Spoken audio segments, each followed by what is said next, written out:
it's not just this thing you do wrong. It's this thing that pulls you away from the one who desperately wants to be with you so much so that he gave his only son. And often the way and it pulls you, so it hurts you. Yeah. It also can pull other people away Oh, yeah. from God. Yeah. Because there's the impact then on other human beings. Whose image are they made in? So who are you sinning against when you hurt someone? You're hurting God at the same time because they're made in the image of God. He loves them. Our sin, that's the sad reality of it. Our sin, the sin of a Christian the sin of a Christian can push someone away from Jesus. Yeah. And what's the eternal consequence of that? Yeah. And I think that's one of the more things where, my prayer daily is, Lord, have mercy on me. Keep me out of my own way. Help me not stop someone else from loving you.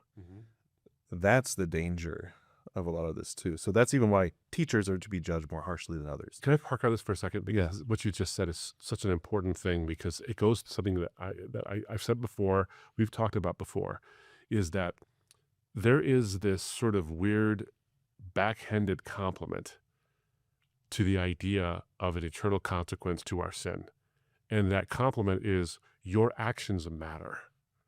And then sometimes when we minimize those things because we want to become the sovereign, when we minimize, oh, look, I just did this one thing and no one was there and no one knew it. That bleeds over into other things you say and do. So let's say it's a private sin. And I won't go through the list of private sins it could possibly be, but let's say it's a private sin. And that private sin causes you to think of another person a different way than you would have thought of them otherwise. And you didn't do it in their presence. You didn't do it with anybody else present. But it causes a subtle shift in your thinking and the way you talk to somebody.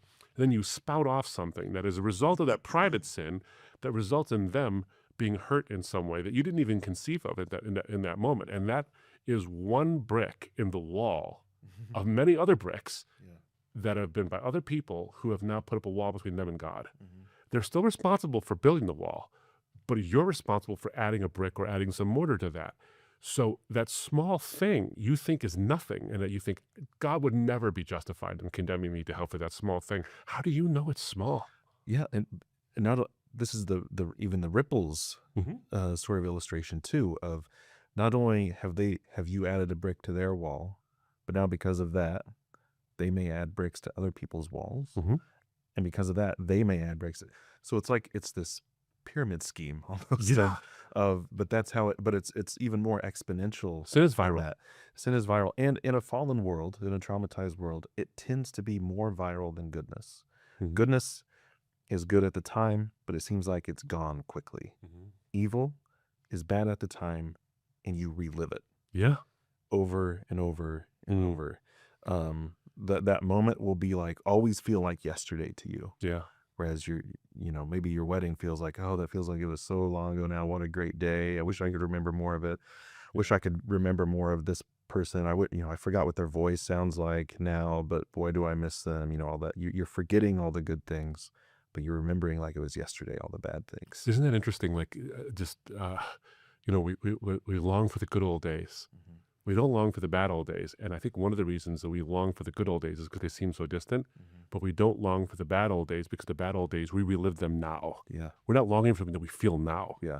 That's an interesting thing all in of itself. But it goes back to that idea that the cross is the ultimate compliment God pays to humanity by saying, your sin matters this much.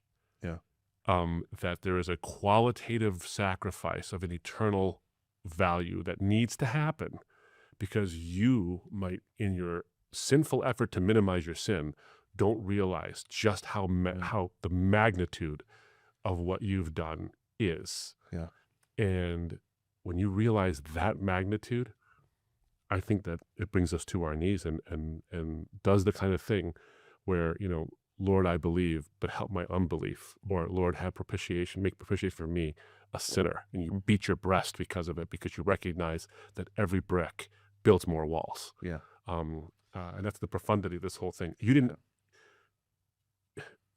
You're born into an imperfect world, and you are contributing to its imperfections. So it's not you're being blamed for things you didn't do. We are being blamed for things we did in fact definitely doing. And we don't even realize how bad those things are. That isn't to make you walk into your bedroom in despair and realize there is hope. This is why Paul says in Romans 7, who will save me from this wretched body of death? That's the whole point. There's hope. Yeah. Yeah. Yeah, exactly. So one of the ways I've thought of it before too is it's not just God is mean, but in the fall itself, and we go back even to the original, what happened and what we live in the reality of now is that we were separated from the source of life. And when you're separated, we're like cut flowers. We might seem like we're doing okay, but we're just in water. Eventually we're going to wither and die. And so that's the problem that people everywhere are facing. It's you know, it is this sort of, at this other level, it is a life and death sort of ontologically, in a sense, sort of way, and which, you know, we talked about with evil before, what it means, you know, this ontological type of thing, like a wasting disease, like rust and metal. Yeah. And so in a sense, that's kind of going on with ourselves, and it's led to this desire for autonomy in our own lives and other people's lives. This is something you've spent a lot of time talking about, but that, you know, this desire for autonomy is sort of the heart of our issues now. We're not running towards God. We tend to run away. Or Harold Netland, who's I think kind of a cultural theologian and kind of a missiologist type of, he's in those realms. He's talked about how we love to run towards the creator, but away from the judge.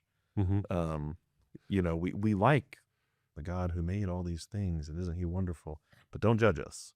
Don't judge us. And that's the part where even when we ask, we think, you know, innocently, maybe even empathetically, about people in these other countries, and we're still sort of refusing to wrestle with the fact that they are also sinners running from God. And so I feel like that's at the heart of it also. We abuse them with this that they don't actually have. Right. And they are dying just as we either were or are still dying. But yeah, so ultimately, I mean, the way I tend to think of it, and I'd love to hear how you think of it, but I tend to think of it as, it is this: the fall was the separation from the source of life. Flowers separated from the roots. And we have to be grafted into something to live. Sin further separates us from the source of life, and it leads us to seek out instead sources of death. That's what we're always doing. We are seeking out. That's what sin is: seeking out more sources of death. But the cross, so Eden's tree of life becomes Golgotha's tree of life. Then becomes the tree of life there. And there is no life without the cross. There's no life without believing in Jesus. There's no other name under heaven given to people by which we must be saved. So that's how I tend to, even for myself, so because it even takes it out of the, like what you've kind of talked about, takes it out of the good and bad binary. There is good and bad matter, but this is a life and death issue. It's not just I've arbitrarily decided, you know, this is good and this is bad, but this is like a natural law. This is like saying, well, I don't choose to believe in gravity. Okay. Have fun with that. It just it is what it is, man. Splat.